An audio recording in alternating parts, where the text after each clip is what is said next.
Love, that is the sweetest and most dangerous of human phenomena.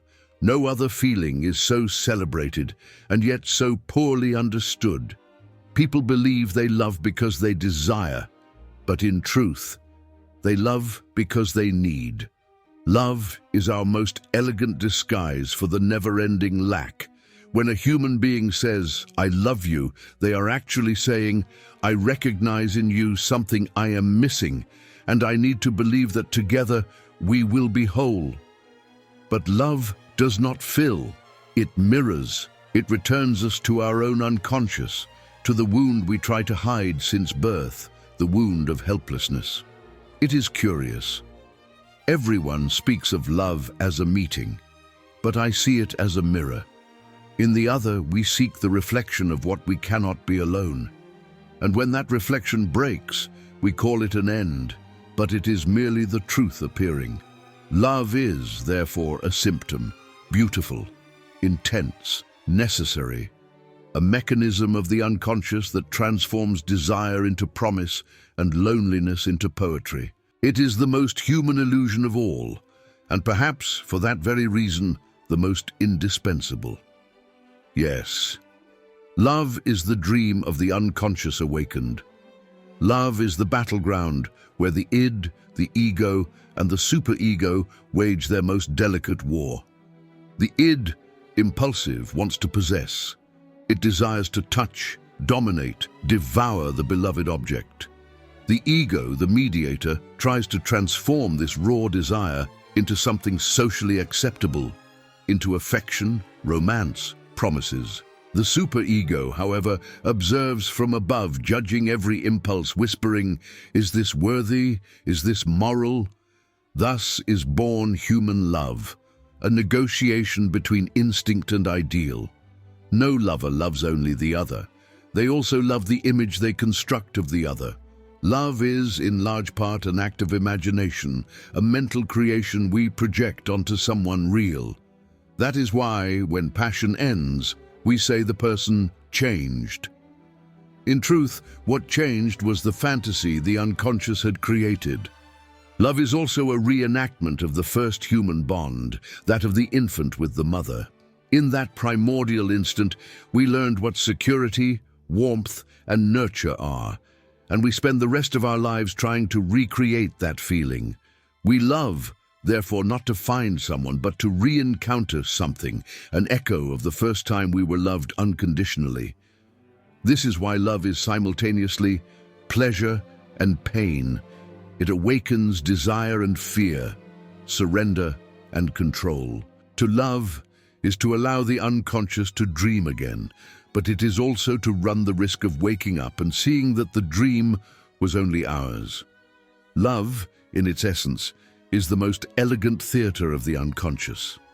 In it, we are all actors and authors, trying to give rational form to an irrational impulse. But ironically, it is in this game of illusions that we find what is most true about ourselves, the need to be seen, touched, and understood, even if only for an instant. Love, like desire, is born from the unconscious. It is a silent call for what is missing, an echo of something lost long ago. We don't choose who we love. We recognize in them something familiar, something that vibrates with our own psychic history. That is why love always has an air of reunion. It is the return of the repressed in its most beautiful form. At its core, every love relationship is an attempt to repeat something that could not be resolved. We seek confirmation in the other that this time we will not be abandoned, rejected, or forgotten. And ironically, the more we try to heal our wounds through love, the more deeply we touch them. That is why love exalts and wounds us. It is cure and symptom at the same time. Desire, in turn, is the secret engine of love. But desire never wants just the object. It wants what the object represents. Lost pleasure, the paradise before consciousness. To desire is to try to regress to the instant when everything seemed possible. It is a search for totality within a reality that insists on being fragmented. When we love, we project onto the other our ideals, our fantasies, and even our shadows. That is why love is always ambiguous. It is tenderness and aggression, devotion and possession. In every "I love you," there is a small impulse of domination, and in every gesture of affection, a spark of power. Love in the unconscious is also a form of control over absence. We want the other near so as not to face the void they fill. Many think they love the person, but in truth, they love the sensation the person provokes, the feeling of being desired, accepted, recognized. Love is a mirror that reflects the brilliance of our own ego. That is why, when this reflection disappears, love seems to die. It is not that the other has changed, it is that the mirror broke. Ideal love, the one the unconscious dreams of, is impossible because it demands the impossible, the total fusion of two beings. We wish to be one, but we can only love as two. This is the tragic paradox of love. It is born of lack and lives from it. When we try to eliminate the lack, love sickens. When we accept it, it flourishes.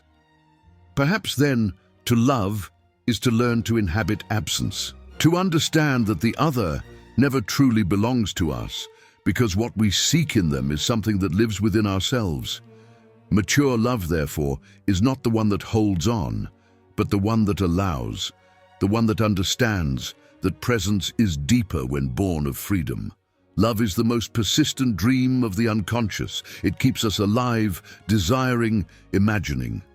And perhaps that is what truly matters. Not finding perfect love, but continuing to desire the impossible. For it is in this desire that the human soul is revealed in all its beauty and fragility. Love, in the end, is the mirror of our human condition. None of us loves by chance. We love because we need to be seen. We need someone to look at us and say, even without words, you exist.